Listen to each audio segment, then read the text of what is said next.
Howdy folks, welcome back to another video. It's been a while. On today's episode of things are going to be quite different. See, in my videos I like to keep an anthology format. Each video can be 5 in their own, but today we're going on our first solo adventure. And today's game in hand is a game that I really like, but actually might be top 5 most annoying games I've ever played in my life. But now that I got that out the way, let's get things on the road.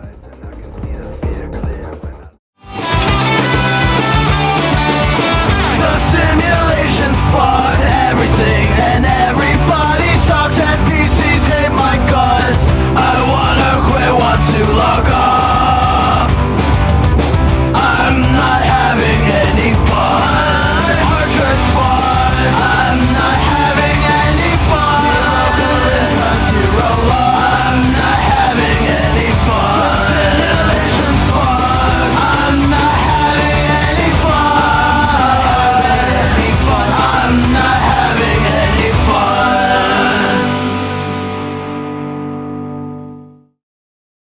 Metal Gear Solid 2 is a game that has a place in my heart, but to be completely honest with you, I am not a stealth game guy. I play shit like Devil May Cry and SMT, featuring Dante from Devil May Cry, and fighting games sometimes, featuring Dante from Devil May Cry. And if you were to tell me a year ago that one of my favorite series ever would be a stealth series, I'd slap you across the head and call you a sissy. And my introduction to it all was Metal Gear Solid 2, the first Metal Gear game I actually bought and wanted to play. And man, typically with your first game in the series, that hold your heart to be your favorite, but no, I hated playing this game.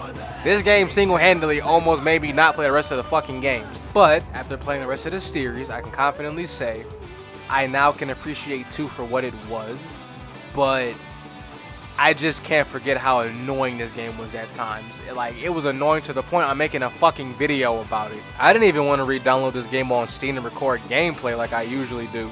Fucking A, I hooked up my PS Vita and went to work. So keep in mind when you're watching the gameplay in the background, I'm playing this bitch on the PS Vita with a hot hand and loose memory. I own the franchise on Steam, but fucking A, I'm not touching MGS2 with a 10-foot pole. Enough with the shit talking for now. I actually really do like MGS2. It's in my top 3 Metal Gear games out of the main 5.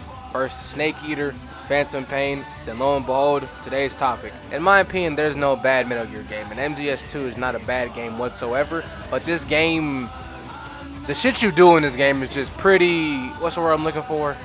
He's kinda gay. I don't know exactly where to start off with what I deem the most annoying in this game, but I'm gonna go from memory and just tell you alright, this part of the game was kind of fucking gay. And brainstorming at the moment, there's one part in particular, the fucking Emma saga. The Emma saga is pretty much, how can I say this, mildly infuriating, and I do not like the time you spent with her. I like Emma, she's cool, she's Otacon's sister. I used to be an anime otaku. Oh. For those who don't know, the Emma saga is pretty much you have to escort her through the entire fucking map, and she moves at a fucking pace of a 15-year-old cocker spaniel that needs to be put the fuck down. She can't hold her fucking breath, and she is just a tragic accident waiting to happen. It starts simple enough, just get her to point A to point B, but they toss anything and everything at you to make it fucking annoying. For example, the swimming underwater with bombs and her limited airflow. Pretty much you swim too fast, you hit a bomb, you swim too slow, she drowns, so you gotta take it one pedal at a time, and goddamn, this is infuriating. And that's nowhere near the end of it, because when you transition from your liquid grave to solid ground, No one hears the word they say. The shit only gets more annoying because instead of the area being flooded with water, now it's flooded with PMCs, and you have to slowly drag her through the facility and then take out the PMCs, because if they come across you, they gonna boom her shit, and now you're down to Emmerich. Answer me! It seriously does not ease the fuck up, because at a certain point you have to literally guide her through an entire lower strut, shoot claymores, shoot drones, shoot PMCs, and then a fucking boss fight in the middle of it. She is just bro, she cannot catch a fucking break, and I can't either. And y'all niggas wonder why Raiden's hair was blonde and switched to silver. It's not because it's cybernetics. This nigga got stressed the fuck out. Oh, by the way, you can slip on bird shit and die in this game. You cocksucker, you fucking miserable. Another pretty annoying segment in this game is the bomb defusal. Now the bomb defusal shit is the first main thing you do is riding, and I probably should have led with that first to the Emma shit, but fuck it, better late than never. The bomb defusals pretty much go, there are C4 charges planted around the tankers, and Snake and Raiden have to go defuse them.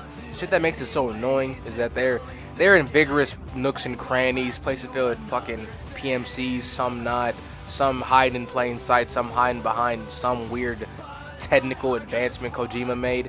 It's just a headache waiting to happen. But here's the kicker. So when you're done defusing all the baby C4s, there's a bigger bomb at the bottom of the tanker. Now throughout you defusing the C4 charges, you basically went from the bottom to the top, and now you have to run all the way back to the bottom to defuse the big bomb in under 5 minutes, because fuck you, that's why. Seems kinda gay to me. I can admit that the bombs aren't as tedious as guiding Emma from point A to point Z, but it's still the fact during your first playthrough, this shit will give you a headache and you will most likely look up a guide, because fuck this game. Speaking of looking up guides, the next shit I'm gonna talk about is the fucking Sentex bridge. That shit was annoying. The C4 bridge is a bridge rigged to explode with C4s up the fucking wazoo. And to disarm them, you have to shoot these control panels, and the control panels are so weirdly, oddly placed. The shit is just a walking migraine. Yeah, the first ones are easy, they're right in your face, but what about the ones in the back?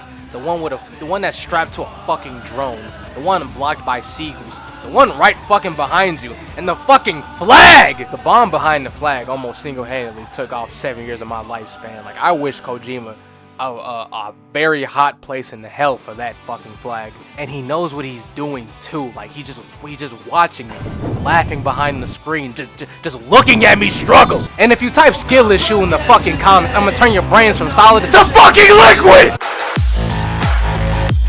Okay, so I don't want to drag this video longer than it has to be, so I'm going to list off the last 2 annoying parts of this game to me and wrap this shit up in 10 minutes or less. Let's go, team. These next 2 parts are at the ass crack end of the game, so you don't have to worry about them for too long, but when you get to them, you're going to start pulling hair from your fucking head. So to kick shit into gear, pretty much you have to fight a bunch of Metal Gears. Do I even need to go into detail? Just look at the gameplay in the background. You fight 3 Metal Gears. By the way, they come in waves, so if you beat 1, 2 more spawn. And they all just spam missiles, just spam guns, just fuck you up. And they all get on a platform too at some point, so they all can suplex you and one-tap you. It's just not fun at all. And if you didn't stack up on rations, GG kid, back to the lobby. And then our final part of the game, the fucking Solidus versus Raiden sword fight. Man, that shit was fucking irritating. The sword fighting is just super clunky for its time, and Solidus, fuck you, genuinely. This villain, I'm glad, is dead. The boss fight wouldn't be that bad if he was fair, but no, this nigga likes to shoot fire and missiles at you while you run up with a fucking sword. You spend the whole game with like weapons in your back pocket, AKs, suppressed pistols, tranquilizers, whatever you need. But nah, this fight in particular, nah nigga, grab that blade. Only thing I can say positive about this fight is that it planted the seeds for Raiden in his later years as a cyborg. I am lightning. The rain transformed. And I'm guaranteed if Raiden never picked up a sword, we wouldn't have one of my favorite games of all time, Metal Gear Rising: Revengeance. So you gotta start somewhere. By the way, I fibbed in the beginning of the video. I actually played Revengeance first, then Metal Gear Solid 2, just because of Raiden, and did my loop around with the series, so sorry about that. But yeah, that's all I gotta say about Metal Gear Solid 2. Believe it or not, I actually love this game. It wouldn't be real love if you didn't have your spats every now and again. You know how it is. MGS2 is one of my favorites, and honestly, this video is just a giant love letter to Metal Gear in this game. So don't take my annoyances with the game as it being bad, because I would recommend you to play it and get into the series, because honestly, it's all peak. Guns of the Patriots, but you know. But now I think it's time we wrapped up this video. I wanted to keep things nice and short and sweet for you guys this time, so let's get to it. Alright folks, and just like that, the video's coming to an end. I usually like to do my videos in the 20-minute range, but this time I was like, a 10-minute video wouldn't kill me. Let's work on myself. Plus, I've been working on new music, so this video might drop a day after I drop a new song or a day before. I don't know, but I'd like to thank you guys for watching. My name's IZANAGI. It's been real. Peace.